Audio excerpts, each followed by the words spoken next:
Our Natural World. Welcome to Global Campuses Foundation Academic Year Theme. Teaching Methods Fall 2020, Week 1.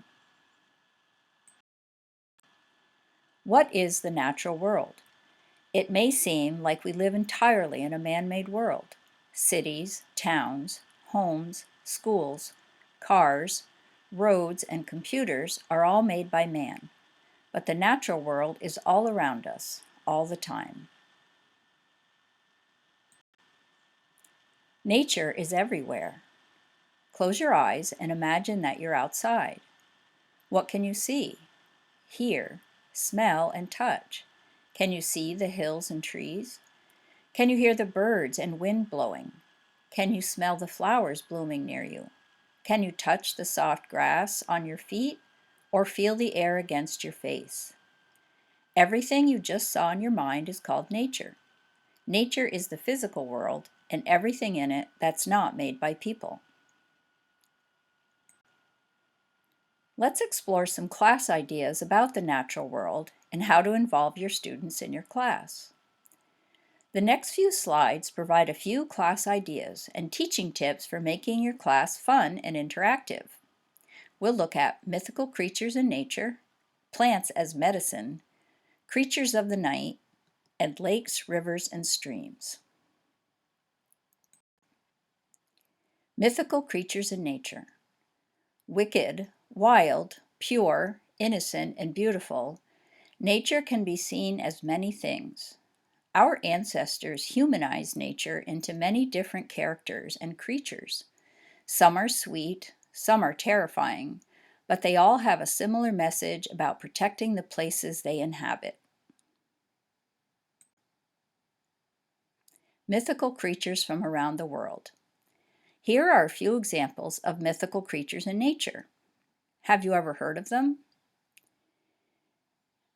The first one is a Greek god who is half goat and half man. He is the god of hunters, shepherds, and nature. His name is Pan. The next one, this man, or sometimes woman, is a symbol of rebirth, representing the cycle of new growth that happens each spring. This is Green Man or Green Woman. This next forest creature from Brazil has red hair and preys on poachers and hunters. His backward-facing feet confuses their tracking. This creature is Curupira. Teaching tip. Guessing games or trivia can be a fun way to connect with and challenge your students. Plants as food and medicine. Many plants produce special substances in their roots, leaves, flowers, or seeds that help them to survive. Since earliest times, people have gathered these substances to create herbal medicines to treat certain diseases. Today's plant-based drugs treat many diseases, from headaches to cancer. Both humans and animals use plants as food. Humans eat vegetables, fruits, nuts, and seeds. Animals and birds also eat some of the same food humans eat, especially berries, seeds, and nuts. But did you know that many plants are used by both humans and animals for medicine?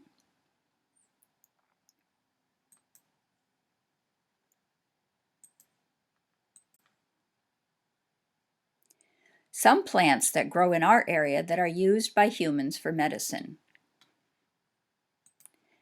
Chamomile, high in antioxidants, but can also help you sleep. Marigold, soothes skin and reduces inflammation.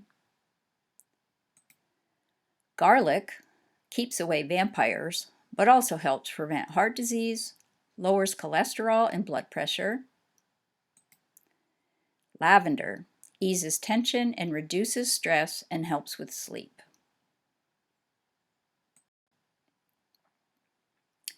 Animals using plants as medicine. If you are a dog owner, you have probably seen your dog eat and then vomit grass.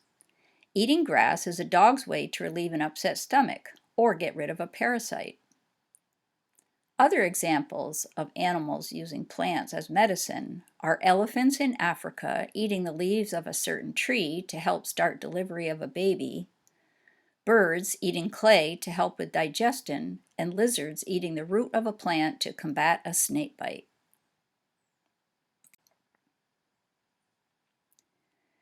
Teaching tip: using a guest presenter to share about plants used as medicine or take us on a virtual tour of a medicinal herb garden would add a special element to a class.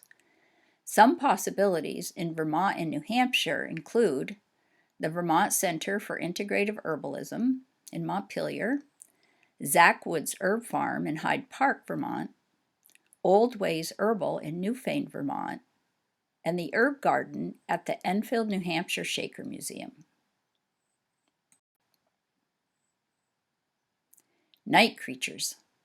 When we go to bed, many creatures are just waking up.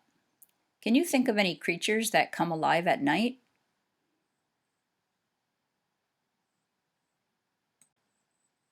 Teaching tip: asking your students questions during your class keeps everyone involved. Some suggestions: ask questions in a way that include everyone, give students time to think, show interest in all the answers, even if they are incorrect.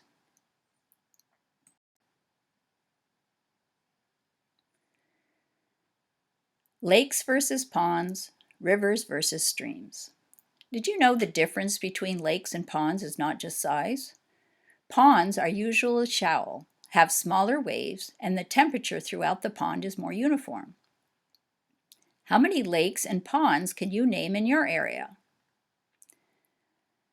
A river and a stream are both fast-moving bodies of water, but a river is called a river because it is larger, deeper, and longer than a stream. Streams are not as deep. Some you can even walk across. A river is a collection of many streams. What river in Vermont has an Abenaki name that means onion? The answer? The Winooski.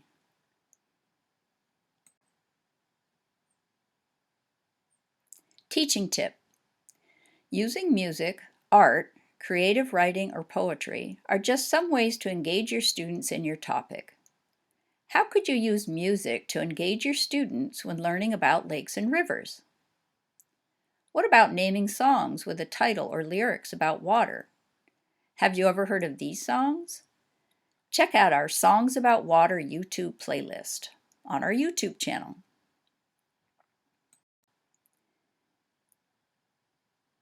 We look forward to your fall classes and your creative teaching methods.